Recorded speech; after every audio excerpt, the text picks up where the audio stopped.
Morning 10th class. आज जो है हम अपने चैप्टर 4 को पढ़ेंगे। पॉलिटिकल साइंस का जो 4th चैप्टर है, जाति धर्म और लैंगिक मसले। ठीक है, देखो जैसे इसमें आपको जो है बहुत सारी चीजें इस लेसन में पढ़ने को मिलेंगी। ठीक है, क्योंकि जैसे हमने प्रीवियस चैप्टर्स में बात की कि किस तरीके से जो है समाज के अंदर बहुत सारी असमानताएं होती हैं और जो सामने ही हमारे को दिखाई देती हैं। ठीक है, लेकिन कुछ ऐसी असमानताएं भी होती है बेटा, जो विभाजन और भेदभाव वाली जो हमारी नॉर्मल जो ये तीन हम जाति धर्म और लैंगिक मसले, इनके आधार पर हम समाज में देखते हैं असमानताएं। तो उससे रिलेटेड अब आज जो है इस चैप्टर में हम बात करेंगे। देखो हम इस चैप्टर को थोड़ा तेजी से पढ़ेंगे। ठीक है, मैं जो है इसकी बेसिक चीजें आपको समझाऊंगी। पहले तो जो जो इसमें पॉइंट्स आने की जो है सारी जो क्या क्या चीजें इसमें बताने की कोशिश की गई है, उन सब चीजों को मैं एक्सप्लेन करूंगी। ठीक है, देखो सबसे पहले तो यहाँ पर आया है श्रम के लैंगिक विभाजन को दिया गया है कि श्रम का लैंगिक विभाजन क्या होता है। ठीक है, जो हमारा ये लेसन है, सबसे पहला इसमें पॉइंट क्या है बेटा, जाति और सार्वजनिक का विभाजन, निजी और सार्वजनिक का विभाजन। तो निजी और सार्वजनिक का विभाजन जो है वो किस तरीके से किया गया है, यहाँ पर हमको ये बताने की कोशिश की गई है। ठीक है, देखो सबसे पहले यहाँ पर एक शब्द आया है, श्रम के लैंगिक विभाजन से झलकती है। श्रम के लैंगिक विभाजन का क्या अर्थ होता है? देखो जैसे ये अपने यहाँ पर ये दे रखा है कि श्रम का लैंगिक विभाजन क्या होता है कि काम के बंटवारे का वह तरीका जिसमें घर के अंदर के सारे काम के कौन करता है, घर के अंदर के सारे काम तो महिलाओं के द्वारा किए जाते हैं, या फिर जो है अपनी देख रेख में घरेलू नौकर या नौकरानियों से वो काम करवाती हैं। ठीक है, लेकिन जो बाहर के जो काम हैं, जो ज्यादातर महिलाएं जो हैं घर के ही काम देखती हैं, लेकिन जो बाहर के काम होते हैं वो पुरुषों को करने होते हैं। ठीक है, तो इस तरीके से जो है श्रम का लैंगिक विभाजन किया गया है, जबकि ऐसा नहीं बेटा कि जो काम जो है महिलाएं कर सकती हैं वो पुरुष नहीं कर सकते, या जो पुरुष कर सकते हैं वो काम महिलाएं नहीं कर सकते। ठीक है, ऐसा नहीं है, क्योंकि परंतु फिर भी हम कई बार क्या देखते हैं कि जो घर के जो काम होते हैं, जैसे सिलाई कटाई से रिलेटेड अगर हम देखें हम, तो अगर महिलाएं ऐसा काम कर रही हैं तो वो ठीक है, वो घरेलू स्तर पर वो काम कर रही हैं, लेकिन अगर वही काम अगर पुरुष करते हैं तो वो उसको तब करते हैं जब उनको उसके बदले पैसे मिल रहे हैं। ठीक है, तो ऐसा कोई भी काम, जैसे खाना बनाने के लिए भी आप देखते हैं कि पुरुष शेफ होते हैं। ठीक है, उसके अलावा जो बहुत सारे अलग अलग स्ट्रीम्स हैं जहां पर महिलाओं का जो टास्क माना जाता था उसको पुरुष कर रहे हैं, क्योंकि उनको ज्यादा पैसे मिलते हैं। ठीक है, तो कई बार क्या होता है कि कोई गरीब स्त्री जैसे होती है जो किसी मध्यम वर्गीय परिवार में नौकरानी का काम कर रही होती है, तो मध्यम वर्गीय स्त्री जो है वो काम करने के लिए दफ्तर जा रही होती है। क्यों? क्योंकि सच्चाई यह है कि अधिकतर महिलाएं अपने घरेलू काम के अतिरिक्त अपनी आमदनी के लिए कुछ न कुछ काम करना पसंद करती हैं। ठीक है, लेकिन उनके काम को ज्यादा मूल्यवान नहीं माना जाता है और उन्हें दिन रात काम करके भी उसका श्रेय नहीं मिलता है। इस तरीके से होता है। तो ये जो श्रम के विभाजन का जो नतीजा है उससे ये होता है कि औरत तो जो है वो घर की चारदीवारी में सिमट कर रह जाती है और बाहर का सार्वजनिक जीवन जो होता है वो सारा का सारा पुरुषों के कब्जे में चला जाता है। पुरुषों का जो है सार्वजनिक जीवन में, यानी कि समाज के अंदर पुरुषों की ज्यादा छवि उभर के आती है, उनकी ज्यादा इंपॉर्टेंस रहती है, जबकि महिलाओं की भूमिका ना के बराबर होती है। नगण्य मतलब ना के बराबर, ये एक शब्द यूज हुआ है, नगण्य का मतलब ना के बराबर महिलाओं की जो है यहाँ पर भूमिका रहती है। तो इस तरीके से ये एक जो है पिक्चर दिखाई गई है जहां पर आदर्श नारी की कुछ वानगी दिखाई गई है कि टीवी सीरियल के निर्माताओं के लिए आदर्श दर्शक, जो महिलाएं जो है टीवी देखती रहती है सारा दिन, वो टीवी सीरियल्स बनाने वालों के लिए आदर्श दर्शक हो जाती हैं। ठीक है, फैशन उद्योग के लिए आदर्श सुंदरी, उसके बाद जो है समाज के लिए आदर्श गृहिणी के रूप में महिला अपनी भूमिका निभाती है, और भावी सास ससुर के लिए आदर्श दुल्हन, यानी कि जो बहुत सारा रुपीज लेकर आए, प्लस में जो है इस तरीके से डॉवरी लेके आए, साथ में जो दहेज लेकर आए, उसको जो है वो आदर्श दुल्हन मानते हैं। और दूसरा नियोक्ता और पुरुष सहकर्मियों के लिए आदर्श कर्मचारी। अगर मान लीजिए वो किसी वर्किंग फील्ड पर है तो इसका मतलब उसको वहां पर भी अपने आप को एक आदर्श, एक आइडियल के रूप में, कर्मचारी के रूप में, वहां पर वर्कर के रूप में अपने को दिखाना होता है। ठीक है, उसके बाद जो है ये समाज में इस तरीके का चल रहा है, लेकिन धीरे धीरे समाज में क्या होने लगा बेटा, समाज में महिलाएं जो है पहले से सशक्त भूमिका में आने लगी हैं, और महिलाओं के लिए जो है, महिलाओं के अधिकारों के लिए उनके व्यक्तिगत और पारिवारिक जीवन में जो है बराबरी की मांग अब धीरे धीरे उठाई जाने लगी है। अब उनको शिक्षा और रोजगार के पहले से ज्यादा अवसर दिए जाने की बात भी लोगों के सामने आने लगी। तो इस प्रकार के विचारों को क्या नाम दिया गया है? इस प्रकार के विचारों को नाम दिया गया है नारीवादी आंदोलन। ठीक है, तो नारीवादी बेसिकली क्या होता है, देखो नारीवादी औरत और मर्द के समान अधिकारों और अवसरों में विश्वास करने वाली महिला या पुरुष। तो नारीवादी आंदोलन क्या होता है, ऐसा आंदोलन जिसमें महिला और पुरुषों को दोनों को समान मानते हुए और दोनों के अधिकारों को जो है समान समझा जाता है, ठीक है, उसको कहते हैं नारीवादी आंदोलन। जो लोग इसमें बिलीव करते हैं यानी कि वो महिला और पुरुष के बीच में किसी प्रकार का विभाजन नहीं करते हैं, ठीक है। दुनिया के बहुत सारे ऐसे हैं बेटा जहां पर जो है महिलाओं की को जो है उनको पब्लिक सेक्टर में यानी कि सार्वजनिक जीवन में महिलाओं के बहुत ज्यादा महत्व दिया जाता है, महिलाओं को बहुत ज्यादा महत्व दिया जाता है। यहाँ तक कि महिलाओं की भागीदारी निश्चित की गई है कि भाई यहाँ पर इतनी ज्यादा महिलाएं इस क्षेत्र में होनी चाहिए, इतनी महिलाएं इस क्षेत्र में होनी चाहिए। जैसे एग्जाम्पल दिया गया है कि स्वीडन, नॉर्वे और फिनलैंड जैसे स्कैंडिनेवियन देशों में सार्वजनिक जीवन में महिलाओं की भागीदारी का स्तर काफी ऊंचा है, क्योंकि वहां पर बेटा इस तरीके से जो है स्पेशली कहा गया है कि वहां पर जितनी पोस्ट महिलाओं के लिए रखी जाती है उसमें महिलाएं ही जो है उसमें फिल होनी चाहिए, उसके अंदर महिला कर्मचारियों को ही भर्ती किया जाता है। तो इसलिए वहां पर जो महिलाओं के लिए स्थान आरक्षित है वो उनको सही तरीके से मिल पाता है, ठीक है। देखो आगे कहते हैं कि हमारे देश में आजादी के बाद से महिलाओं की स्थिति में कुछ सुधार हुआ है, घर पर वे अभी भी पुरुषों से काफी पीछे हैं, हमारा समाज अभी भी पितृ प्रधान है। ये एक शब्द यूज हुआ है पितृ प्रधान। तो पितृ प्रधान का मतलब क्या होता है, पितृ प्रधान का मतलब होता है, पितृ मतलब पिताजी और प्रधान का मतलब तो आप सबको पता ही है कि जिसकी भूमिका ज्यादा महत्वपूर्ण होती है। तो पितृ प्रधान यानी कि इसका शाब्दिक अर्थ का अर्थ क्या हुआ, तो पिता का शासन है, पर इस पद का प्रयोग महिलाओं की तुलना में पुरुषों को ज्यादा महत्व, ज्यादा शक्ति देने वाली व्यवस्था के लिए भी किया जाता है। पितृ प्रधान का मतलब क्या है कि हम ऐसे उसमें जो है ऑलरेडी डिसाइड कर रहे हैं कि भाई जहां पर महिलाओं की स्थिति से ज्यादा मजबूत पुरुषों की स्थिति है, ठीक है। देखो आपने अक्सर घर में भी देखा होगा कि जैसे कोई इंपॉर्टेंट डिसीजन लेना होता है तो वहां पर जो है माता की बजाय पिताजी की राय को ज्यादा महत्व दिया जाता है। तो वही उस तरीके की सोच या उस तरीके का कॉन्सेप्ट जो है वही पितृ प्रधान कहलाता है। देखो इसमें महिलाओं का उनका दमन होता है, अगर इस तरीके के भेदभाव होते हैं तो उनका महिलाओं का दमन होता है। कैसे, महिलाओं में साक्षरता की दर भी मात्र 54% है। ये यहाँ पर साक्षरता दर यानी कि शिक्षा के क्षेत्र में अगर हम देखें तो महिलाएं पुरुषों की अपेक्षा पीछे हैं, ठीक है। महिलाएं कितनी परसेंट हैं, महिलाएं जो हैं महिलाएं 54% है, जबकि पुरुषों की 76% जो है उनकी शिक्षा की दर पाई जाती है, ठीक है।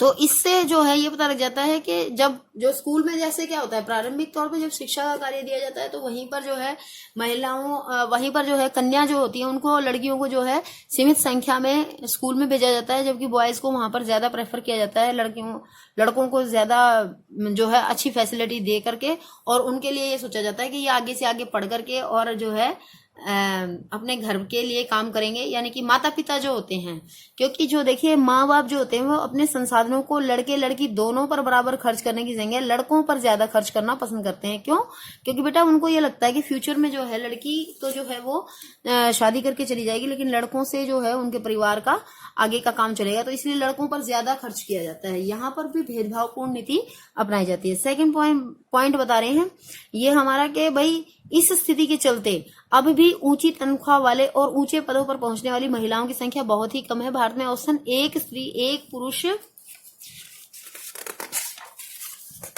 की तुलना में रोजाना 1 घंटा ज्यादा काम करती है, पर उसको ज्यादातर काम के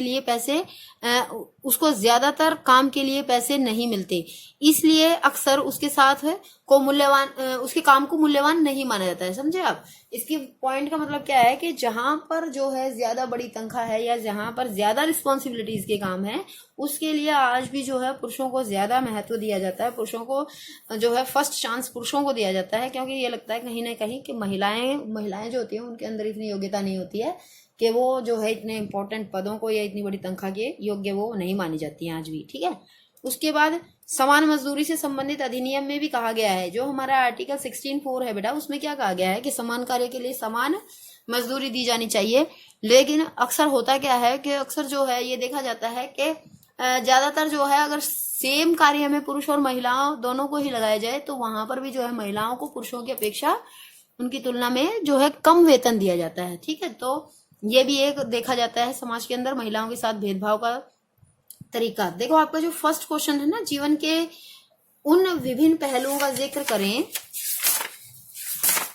आपका जो फर्स्ट क्वेश्चन है,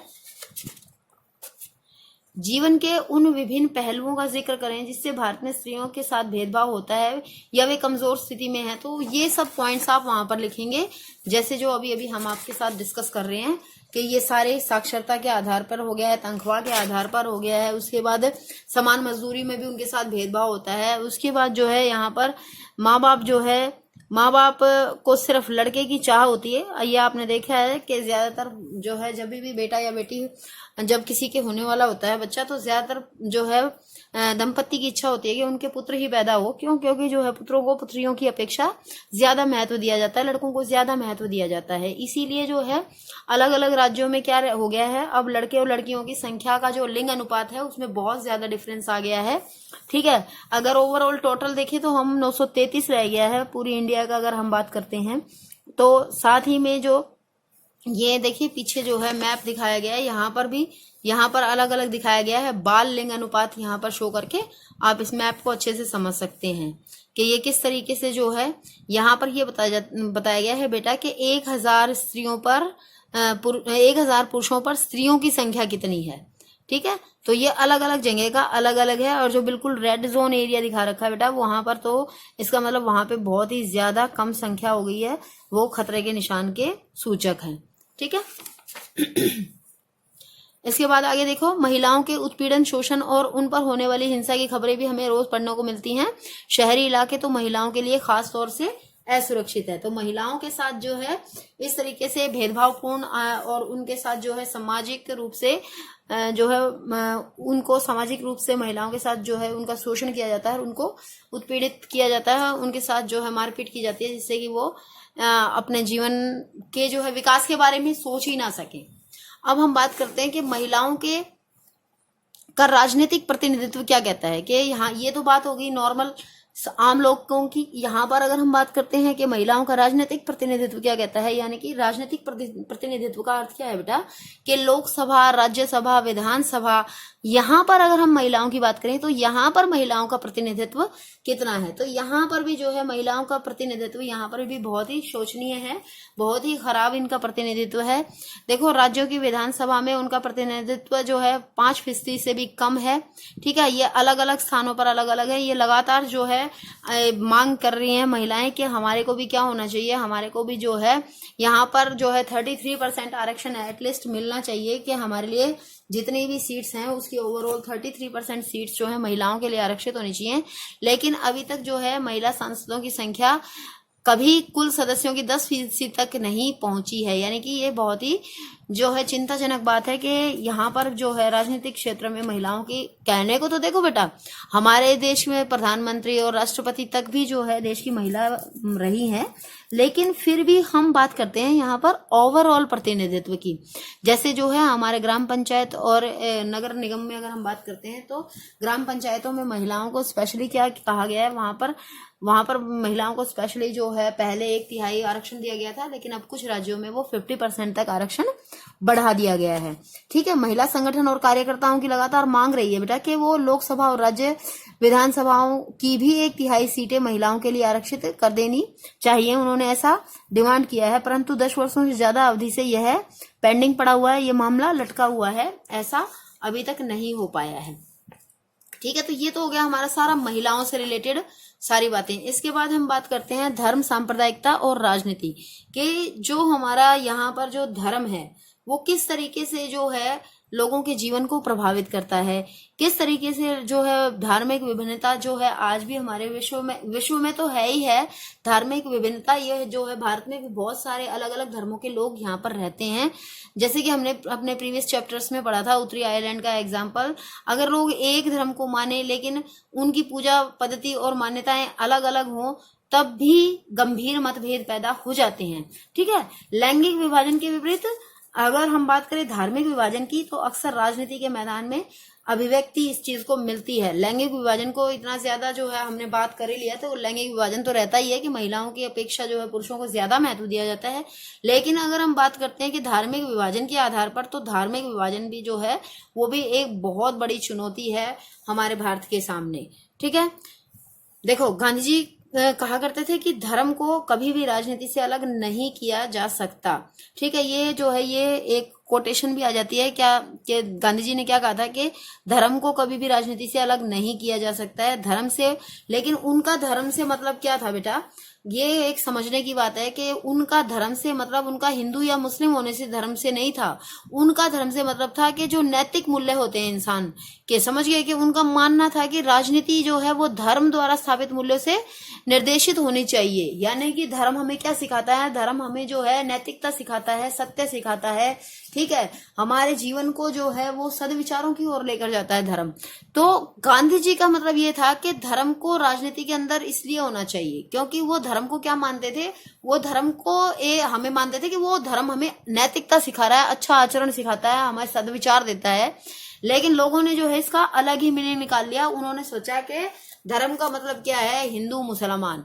ठीक है, इस तरीके से कास्टिज्म, ये धर्म नहीं होता है। धर्म अलग चीज होती है और जाति अलग चीज होती है, समझे आप। तो धर्म को जो है लोगों ने जाति का नाम दे करके हिंदू मुसलमान जैसा जो है उनको नाम दे करके और इस आधार पर राजनीति खेलनी शुरू कर दी है। देखो, अपने देश के मानवाधिकार समूहों का कहना है कि इस देश में सांप्रदायिक दंगे में मरने वाले ज्यादातर लोग अल्पसंख्यक समुदाय के हैं। उनकी मांग है कि सरकार अल्पसंख्यकों की रक्षा के लिए विशेष कदम उठाए। अल्पसंख्यकों का मतलब क्या होता है बेटा, देखो समाज के अंदर जो है अल्पसंख्यकों का मतलब है जिनकी संख्या कम है। जैसे हमारा देश में हिंदुओं की संख्या बहुत ज्यादा है तो हिंदू यहाँ बहुसंख्यक हो गए, लेकिन अल्पसंख्यक इवन देन मुस्लिम्स भी अपने आप को अल्पसंख्यक मानते हैं यहाँ पर। इसके अलावा जैन है, पारसीज है, बुद्धिस्ट हैं, ये सभी अल्पसंख्यक हैं। ठीक है, तो ये यहाँ पर ये बात उठती है कि अल्पसंख्यकों का ज्यादातर जो है अल्पसंख्यकों को सांप्रदायिक दंगों को ज्यादा सामना करना पड़ता है, उनके साथ ज्यादा मारपीट होती है। तो इसलिए जो है उनको विशेष रूप से उनके क्या करना चाहिए, उनके जो है उनके अधिकारों के लिए आवाज उठाई जानी चाहिए। महिला आंदोलन का क्या कहना है, महिला आंदोलनों का कहना है कि सभी धर्मों में वर्णित पारिवारिक कानून महिलाओं से भेदभाव करते हैं। ठीक है, जैसे कि अगर हम बात करते हैं कि मुस्लिम समुदाय की अगर हम बात करते हैं तो वहां पर जो पारिवारिक कानून है वो महिलाओं को कम सपोर्ट करते हैं जबकि पुरुषों को ज्यादा सपोर्ट करते हैं। ठीक है, तो उस बात को भी यहाँ पर गलत बताया गया है कि ये देखिए डेफिनेशन भी दी गई है यहाँ पर। पारिवारिक कानून जैसे विवाह हो गया, तलाक हो गया, गोद लेना और उत्तराधिकार जैसे परिवार से जुड़े मसलों से संबंधित कानून। हमारे देश में सभी धर्मों के लिए अलग अलग पारिवारिक कानून है जो कि बिल्कुल गलत है।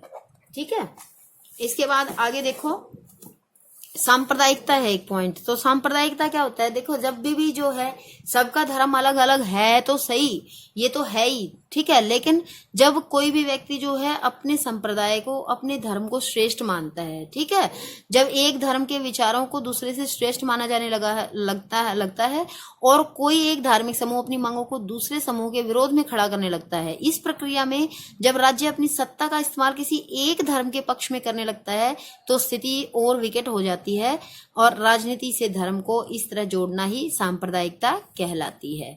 ठीक है बेटा, इस पॉइंट को मैं आगे कंटिन्यू करूंगी नेक्स्ट वीडियो में। Okay, thank you. मैं उम्मीद करती हूँ आपको ये चैप्टर अच्छे से समझ में आ रहा होगा।